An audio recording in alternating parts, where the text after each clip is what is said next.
যদি আগে সেই প্রযুক্তি থাকে, সেই প্রযুক্তির মাধ্যমে চিরুনি অপারেশন করে আওয়ামী লীগ যেমন বলেছিল মাটির নিচ থেকে হবে আমাদেরকে ধরতে হবে, আজকে আমি বলতে চাই আওয়ামী কৃষকদেরকে মাটির নিচ থেকে আমাদের করে দিতে হবে।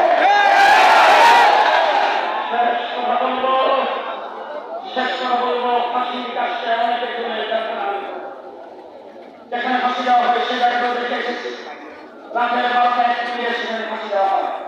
আমি আজকে রংপুরের মাটিতে দাঁড়িয়ে আগামী করবো অন্তত ফাঁসিদের বিচার করেন, কোর্টের মাধ্যমে করেন, যারখানার ভিতরে দাঁড়িয়ে আমাদের কোনো আপত্তি নাই, কিন্তু আবু সাহেবের বুক যে ব্যক্তি গুলি করে যাত্রা করেছে আর যে শেখ হাসিনা স্বরাষ্ট্রমন্ত্রী ওবায়দুল কাদের, হাসান মাহমুদ আর সে আইনমন্ত্রী যাদের হুকুমে এই কাজটি করেছেন তাদেরকে রংপুরের কোর্টের সামনে প্রকাশ্য ফাঁসির কাছে দিলেন।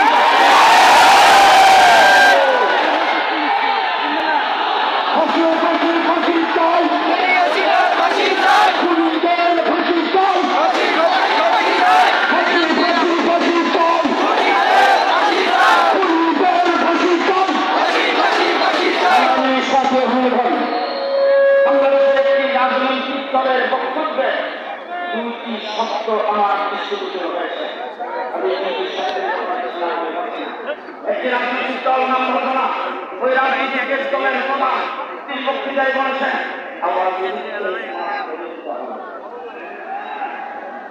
দুই নম্বর তিনি বলেছেন ভারতের সঙ্গে সুসম্পর্ক রাখতে হবে, তারা দুঃখ পায় নারাজ হয় এমন কাজ করা যাবে না। পরিষ্কার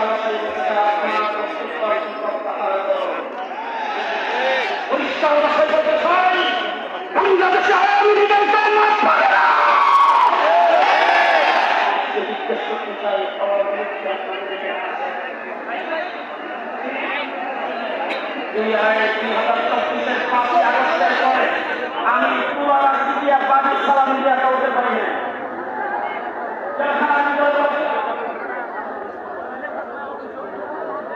ভিতরে যারা আমার সাথে হয়েছিল তাদেরকে বলেছিলাম এমন একদিন আসবে দাদা আওয়ামী লীগ তথ্য নাতি লজ্জাই বলবে না।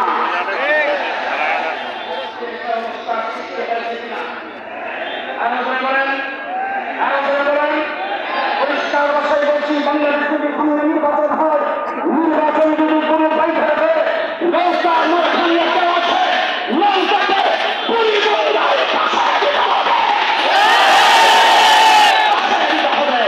ধন্যবাদ জানাই অন্তর্বাসীকে, ধন্যবাদ জানাই সাথীকে, ধন্যবাদ জানাই সাহেবকে এবং তার সহযোগিতাকে আজকের এই সমাবেশ উপহার দেওয়ার জন্য রংপুর বিভাগে হেফাজতে ইসলাম, মুসলিম শিক্ষা